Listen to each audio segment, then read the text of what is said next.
Last class में हम लोगों ने प्रथम कोटि की अभिक्रिया के लिए जो वेग स्थिरांक है इसके लिए व्यंजक स्थापित किए थे।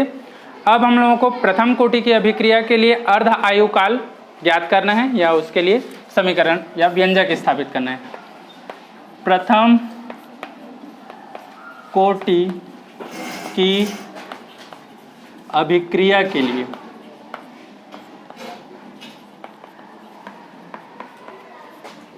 अर्ध आयु काल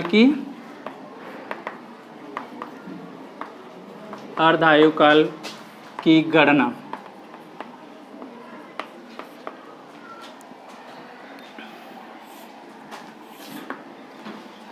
प्रथम कोटि की अभिक्रिया की जो वेग समीकरण होता है जो हम पहले कैलकुलेट कर रहे हैं वहां से स्टार्ट करेंगे। हम जानते हैं कि प्रथम कोटि की अभिक्रिया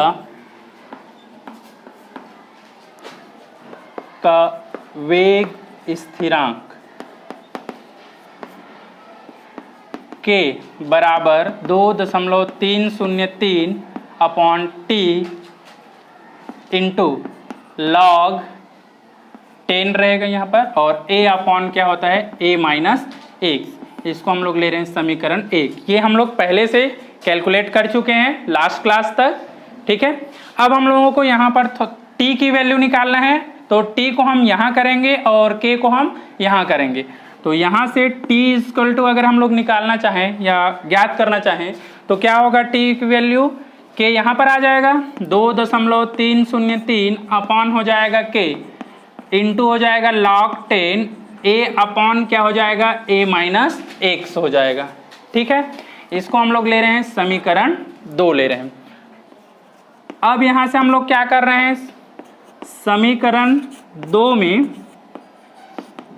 t इक्वल टू हम लोग क्या ले रहे हैं, t हाफ मतलब अर्ध आयु काल ले रहे हैं, ठीक है। तो अगर मैं t equal to t half लूंगा तो हमेशा की तरह a की वैल्यू जो रहेगा ये क्या हो जाएगा, मतलब a माइनस एक्स, मतलब जो आधे समय के बाद जो बचा रहेगा, तो यहाँ पर मैं ले रहा हूँ a माइनस एक्स, इसकी वैल्यू जो रहेगा ये क्या हो जाएगा a/2 हो जाएगा। मतलब कितना इसमें रिमेनिंग बचा हुआ कितना रहेगा, आधी अगर टूट गया है तो बचा कितना रहेगा, आधा ही बचा रहेगा। अगर प्रारंभिक या स्टार्टिंग में a था तो आधा समय जब बीत जाएगा अभिक्रिया का तो उसका आधा ही बचेगा। तो ये वाला तो बचा हुआ भाग था a माइनस एक्स, तो बचा हुआ कितना हो जाएगा, a माइनस एक्स जो रहेगा वो a/2 के बराबर हो जाएगा, ठीक है। अब अगर मैं इस वैल्यू को क्या कर रहा हूँ, समीकरण 2 में पुट अप कर रहा हूँ या मान रख रहा हूँ, तो देखिए इसके मान हम लोग रखते हैं। इसकी मान रखेंगे तो क्या आएगा बताओ, t इक्वल टू हो जाएगा 2.303 अपान हो गया कौन सा k। इसके बाद यहाँ पर मैं वैल्यू रख रहा हूँ log 10 हो गया, a तो a ही रहेगा और a माइनस एक्स की जगह हम लोगों को क्या रखना है, a/2 रखना है, ठीक है, ये रखेंगे। अब a बटे a है तो ये क्या हो जाएगा, कैंसिल हो जाएगा, और ये बटा जो था वो कहाँ चला जाएगा, ऊपर में चला जाएगा। तो ये क्या था, 1/1/2 रहेगा, तो इसको हम लोग 1/1 गुणित 2/1 ऐसा करके लिख सकते हैं। तो ये फाइनल वैल्यू क्या हो जाएगा, 2 हो जाएगा ये, ठीक है। तो यहाँ से हम लोग इसको लिखेंगे 2.303 अपॉन हो गया k, यहाँ पर हो गया log 10। अब यहाँ पर ये दोनों कैंसिल हो गया, तो चाहो तो इसको ऐसा लिख सकते हो 1 × 2/1 ऐसा करके हम इसको सरल कर रहे हैं, ठीक है। अब या तो ऐसा लिखो या डायरेक्ट लिख सकते हो, तो चलो मैं एक स्टेप बढ़ा रहा हूँ, ये ऐसा होगा। इसके बाद यहाँ पर हम लोग समीकरण में वैल्यू रखें तो ये क्या हो गया है, t हाफ हो चुका है ना। t हाफ इक्वल टू हम लोग लिखेंगे, अब कौन सा आएगा, इसको 2.303 अपॉन हो गया k। अब ये वैल्यू रहेगा log 10, और इसको जब हम लोग हल करेंगे तो केवल क्या बचा, इसमें 2 ही बचा, तो यहाँ पर आ जाएगा log 10 2 हो जाएगा, ठीक है। अब log 10 में 1 से लेकर 10 तक की वैल्यू याद रखने के लिए बोला था, है ना। तो अगर हम लोग यहाँ से इसकी वैल्यू देखें तो यहाँ लिख सकते हैं, हम जानते हैं कि log 10 बराबर होता है 0.3010 होता है, मतलब 3010 होता है। ठीक है, ये इसकी वैल्यू होता है। तो अब मैं इस वैल्यू को यहां पर रख रहा हूं, टी हाफ क्या हो जाएगा 2.303 अपॉन के इंटू log 10 इसकी वैल्यू कितना है 0.3010। ठीक है, 0.3010 ये रखेंगे। अब इन दोनों को जब गुणा करोगे तो इस गुणा का वैल्यू आता है 0.693 आता है। चाहो तो आराम से गुणा करते रहना, लेकिन वैल्यू यही आएगा। ठीक है, अपॉन क्या लिख सकते हैं के, तो यही जो है टी हाफ का क्या निकलेगा 1/2 है। ये अर्ध आयु काल के लिए जो हम लोग व्यंजक स्थापित कर रहे थे वो क्या आएगा 0.693 अपॉन के। तो यही लिखेंगे, ये हो गया हम लोग समीकरण 3 मान रहे हैं।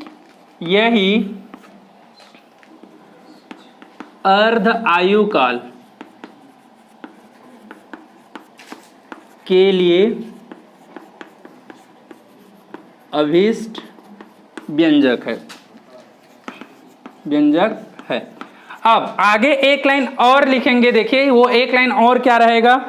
अगर हम लोग बात कर रहे हैं इस व्यंजक की या इस इक्वेशन की, तो इस इक्वेशन से ये क्लियर है कि प्रथम कोटि की जो अभिक्रिया का अर्ध आयु काल है वो किसी भी अभिकारक की सांद्रता पे निर्भर नहीं कर रहा है। देख रहे हैं यहाँ पर ए वाला कोई टर्म दिख रहा है क्या इस इक्वेशन में? नहीं दिख रहा है। ये जो है वो क्या है, एक आंकिक शब्द है, वैल्यू है, और ये स्थिरांक है, मतलब यहाँ पर अभिकारक की सांद्रता वाला कोई पद नहीं है। तो यहाँ पर एक लाइन हम लोग ये भी लिखते हैं कि प्रथम कोटि की अभिक्रिया का अर्ध आयु काल अभिकारक की सांद्रता पर निर्भर नहीं करती या अभिकारक की सांद्रता से स्वतंत्र होते हैं। स्वतंत्र होते हैं मतलब निर्भर नहीं करते हैं। तो ये इस तरह का ये अर्थात करके लिख सकते हैं यहाँ पर प्रथम कोटि की अभिक्रिया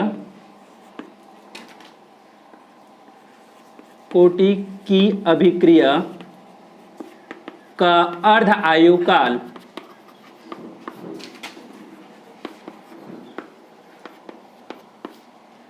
अभिकारक के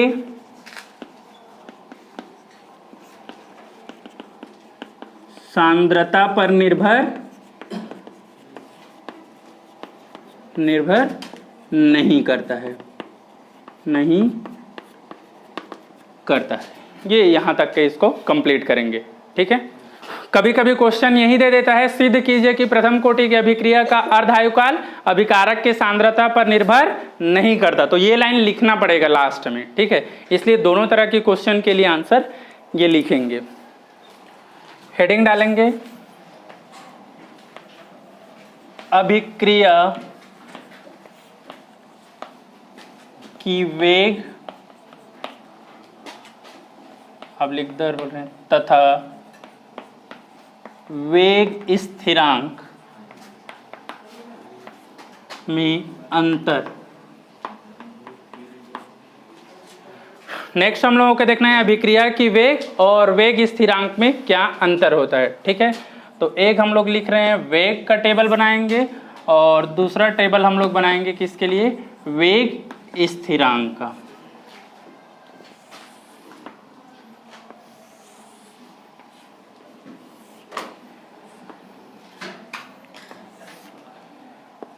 फर्स्ट वेग वाले में हम लोग क्या करेंगे, जो परिभाषा वाला पॉइंट होता है सबसे पहले यही लिखेंगे। ठीक है, तो वेग का या दर का जो हम लोग परिभाषा लिखे हैं क्या है बताओ, इकाई समय अंतराल में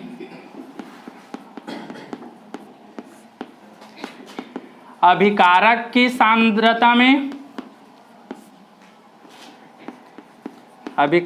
सांद्रता में कमी D R by D T कर रहा हूं, आर यहाँ रिएक्टेंट है तो माइनस हो जाएगा, या उत्पाद की सांद्रता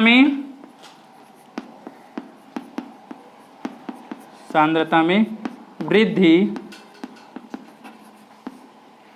dP बाई dt को अभिक्रिया का वेग कहते हैं। ये हो जाएगा। इसमें फर्स्ट पॉइंट हम लोग लिखेंगे वेग स्थिरांक। तो वेग स्थिरांक एक नियतांक है, जैसे dx/dt इक्वल टू KA। अगर हम इस तरह से लिख रहे हैं तो यहां पर जो K है ये क्या है, वेग स्थिरांक कहलाता है ना, या जहां करके लिख सकते हैं जहां K क्या होता है, वेग स्थिरांक। तो इस तरह से हम लोग पहला पॉइंट लिखेंगे। दूसरा पॉइंट, वेग या दर जो रहता है ये अभिकारक के सांद्रता पर निर्भर करता है, लेकिन वेग स्थिरांक जो है अभिकारक के सांद्रता पर निर्भर नहीं करता। तो दूसरा पॉइंट हम लोग लिखेंगे अभिक्रिया का वेग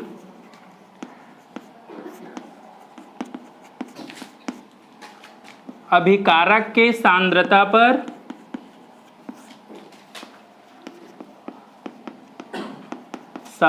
पर निर्भर करता है। इसमें लिखेंगे सेकेंड पॉइंट, वेग स्थिरांक अभिकारक के सांद्रता पर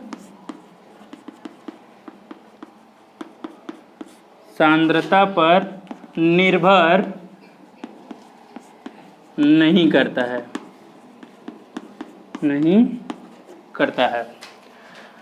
थर्ड पॉइंट हम लोग लिख रहे हैं इसमें, यह है मात्रक। वेग या दर का मात्रक क्या होगा, mole litre inverse second inverse ये होगा। लेकिन यहां पर हम बात कर रहे हैं वेग स्थिरांक का। वेग स्थिरांक का मात्रक अभिक्रिया की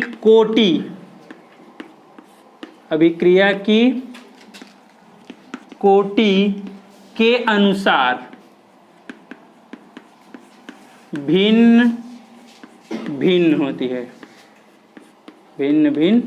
होती है।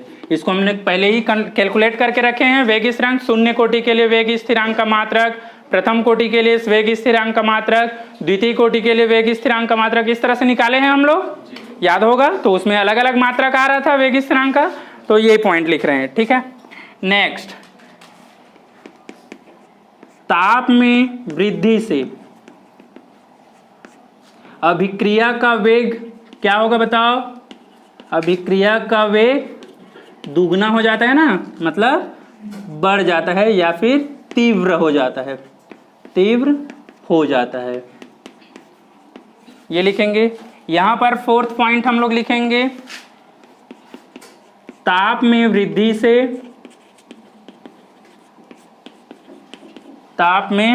से वेग स्थिरांक का मान बढ़ जाएगा,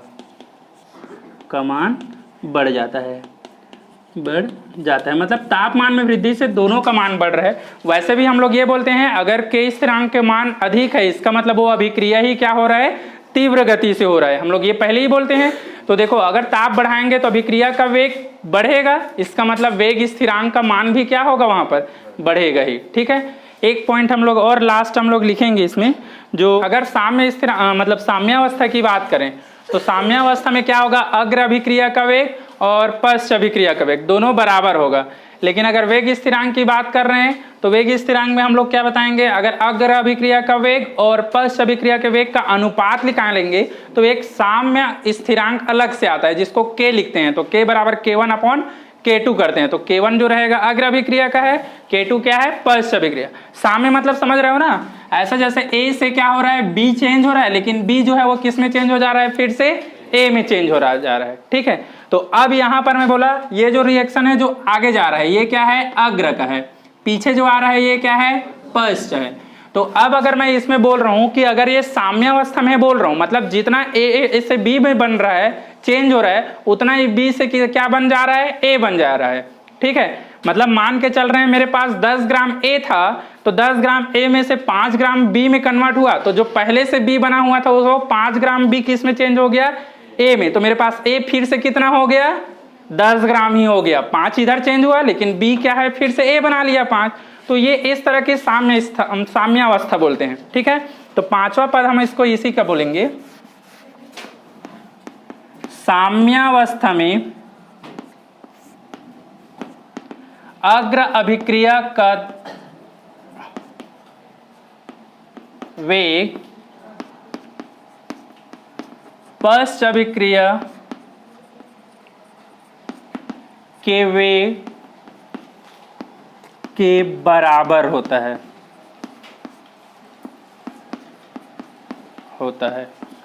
ठीक है, मतलब अगर मैं R1 बराबर करूं तो ये R2 के बराबर हो। R1 जो है इसमें क्या है, अग्र अभिक्रिया है, अग्र अभिक्रिया का दर है, तो ये क्या है पश्च अभिक्रिया का दर है, पश्च अभिक्रिया का दर, ये दोनों क्या हो जाएगा बराबर हो जाएगा। यहां पर हम लोग बोल रहे हैं साम्यावस्था में, साम्यावस्था में अग्र अभिक्रिया का वेग स्थिरांक तथा पश्च अभिक्रिया का वेग स्थिरांक का अनुपात एक साम्य नियतांक होता है, साम्य नियतांक होता है। अर्थात K1 बराबर K2 करेंगे तो ये क्या आएगा K आएगा। ठीक है, K जो हम लोग बोल रहे हैं ये क्या होगा साम्य नियतांक है, और यहाँ पर हम लोग बोल रहे हैं ये अग्र अभिक्रिया के लिए है और ये पश्च अग्र अभिक्रिया का वेग स्थिरांक, और ये क्या हो गया पश्च अभिक्रिया का। अभिक्रिया की अणु संख्यता और अभिक्रिया की कोटि में अंतर लिखना है, तो सबसे पहले अणु संख्यता की बात कर रहे हैं। अणु संख्यता में देखते हैं कि जो दर समीकरण होता है उस दर समीकरण में जो क्रियाशील अणुओं की संख्या रहता है उसको हम क्या बोलते हैं अणु संख्यता, और दर समीकरण में जो अभिकारक की जो सांद्रता के घात का योग होता है उसे हम क्या बोलते हैं अभिक्रिया की कोटि बोलते हैं। तो यही पहला पॉइंट लिखेंगे, दर समीकरण में क्रियाशील अणुओं की संख्या, अणुओं की संख्या अणु संख्यता कहलाती है।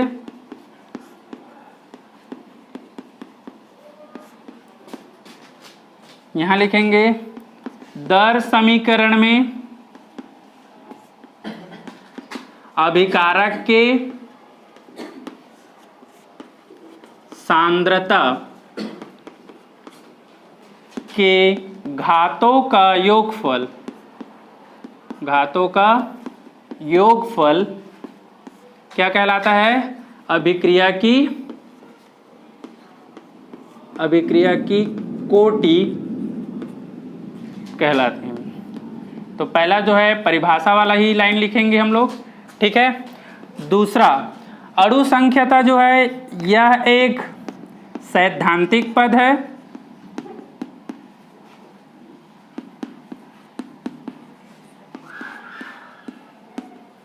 जबकि हम लोग बात करें अभिक्रिया की कोटि यह एक क्या है प्रायोगिक पद है,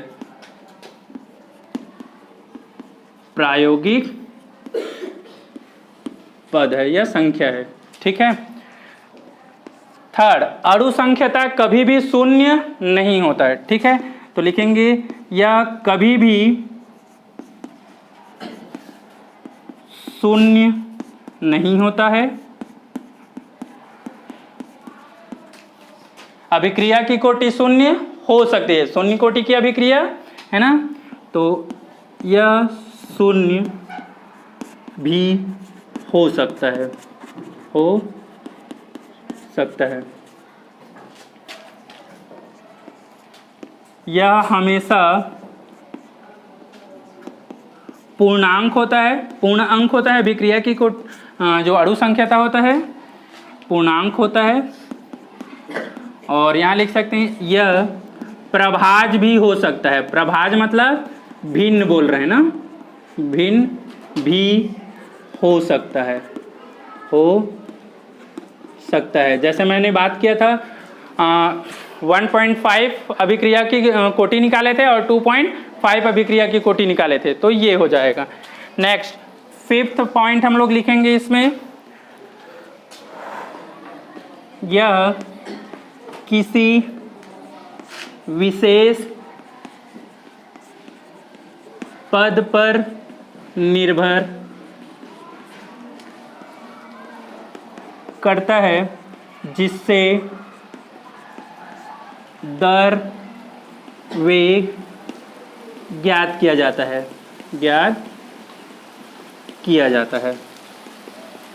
मतलब अभिक्रिया की उस विशेष पद की बात कर रहे हैं जहां पर हम लोग वेग क्या करेंगे, ज्ञात करेंगे, कैलकुलेट करेंगे। लेकिन ये क्या होगा, यह संपूर्ण अभिक्रिया पर निर्भर करता है, निर्भर करता है। ये 5 पॉइंट है जिसको याद रखना है, ठीक है।